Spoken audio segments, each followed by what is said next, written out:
Dashain Kathmandu, it's like, yeah, I say we should go to village to really see the festival. Festival, yeah. At least to understand Nepal, you have to see these 3 layers. So you have to go somewhere in mountain, you have to see the valley of Kathmandu, and then you have to travel the Tarai.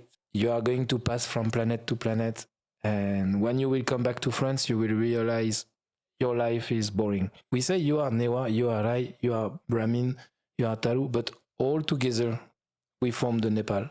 And this is in the national anthem, right? Surprise in a good way. So how is Dashain and Tihar for you? Because I think that's the biggest festival that we have out in Nepal. But Dashain, every time you say it's the biggest festival, but suddenly Kathmandu is completely empty. Everything is closed. It's almost difficult to find food. Yeah. And when my friend they come, I say, this is the biggest festival in Nepal. And really? Yeah, I say we should go to village to really see the festival. Yeah. But Dashain Kathmandu, it's like, which is cool. Once in a year, suddenly no traffic jam. No traffic. The roads are very good. Suddenly it's cool. So Dashain generally, it's a silent moment. And Tia is always pretty fun. Yeah, there is a good energy. Everyone is coming back from the village. So I do the Tika also. I did Bai Tika with, Sohaz. I'm managing the children home with my family, of course. There are lots of Baini. And as I'm the Dai, I get the Bai Tika, which is always a good day. It's the day, one of the day. I really feel I'm part of the place, you see. Sure. Yeah, I'm part of here, you see, like the sister, they call me Dai, but as real Dai.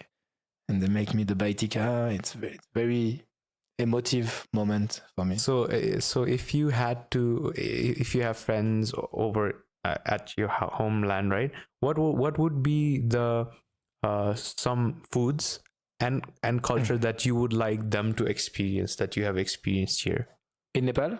Yeah. What my advice for food?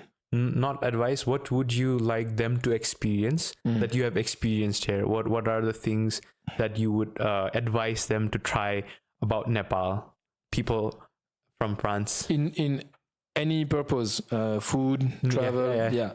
Okay. There is 3 layers, right, in Nepal. So Himal, Valley, and Tarai. Yeah. So first, if you want at least to understand Nepal, you have to see these 3 layers.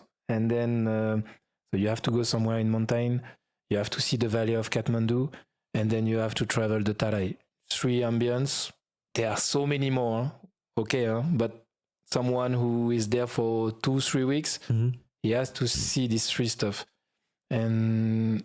And then, of course, he has to try Newari food. He has to try the sungur or bungur sekwa with kodo cheng. And then you are entering Nepal slowly. Dal bat you will get for sure. We will go in Tarai and we will eat gungi with Taru people. Then we will go to Daran, have the sekwa. And then slowly you will start to understand that it's a big mix of so many different people that form one country, I want them to feel that would be my main target, to show them like, guy, you are going to pass from planet to planet, and when you will come back to France, you will realize your life is boring and your food is not that much good. That would be definitely my target. So you have made a lot of friends, right? So what mindset would people have to come in Nepal? Like what do you what mindset should people come from, like abroad to Nepal to experience the real essence of Nepalese people? Yeah, I think you have to be open. You have to be easy with nothing is going to happen as you plan. If you are too much strict, if you are too much, Nepal doesn't work like this. They can Nepali time. There is the roads. Anything can happen. But if you take it in a smooth way, if you are ready to take it as an experience, then I think you have the good mindset, the good profile. If you are thinking that day 1, day 2, we are going to do this, at 2:00 I will be there, then you're already wrong. So you should be flexible. And I have learned that because me, I'm very, organized and everything. Organized, I was making plannings. I try still, but I'm more flexible. I say, okay, well, maybe we reach 10, so let's write 12. And then the mindset should be like this: easy, guy, easy. Otherwise, you will get crazy in Nepal. That's the main thing. Yeah.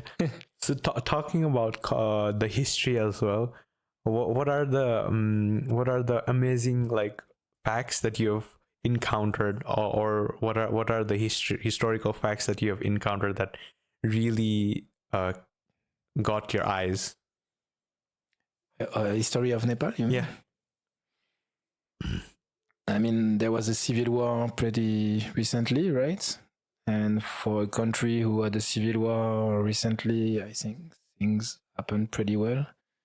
And recently there was some tension, I guess. Yeah. But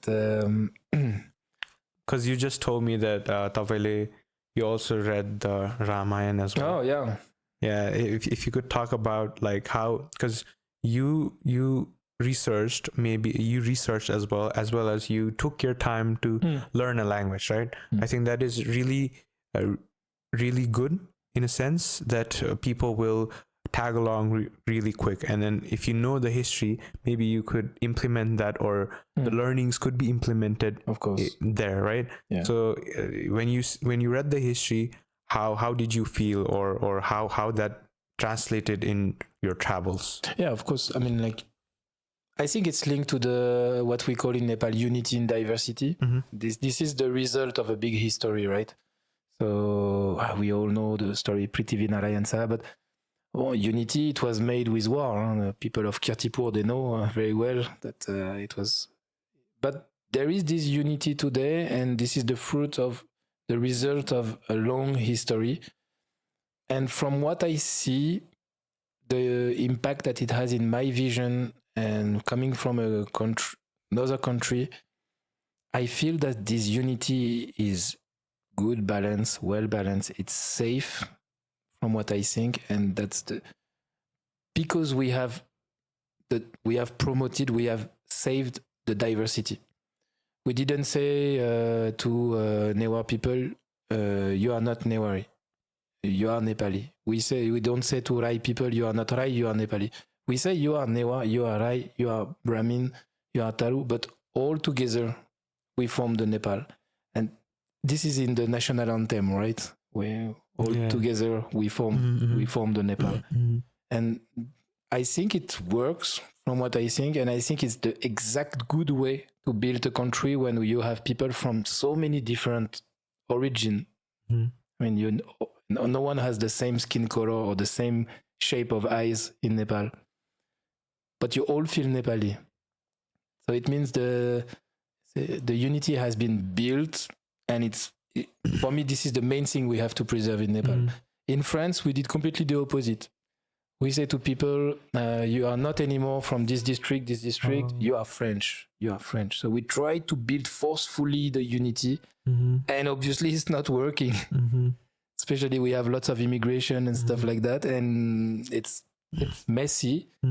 So yeah, after a few times in Nepal now, I can say I think the best way to build a unity is to respect the diversity. To say, yeah, you can have 2-3 identities, it's possible. Respect the flag. Let's be together, and that's why I'm always thinking like that there is such a potential to build a good country if some people were more interested in their own people.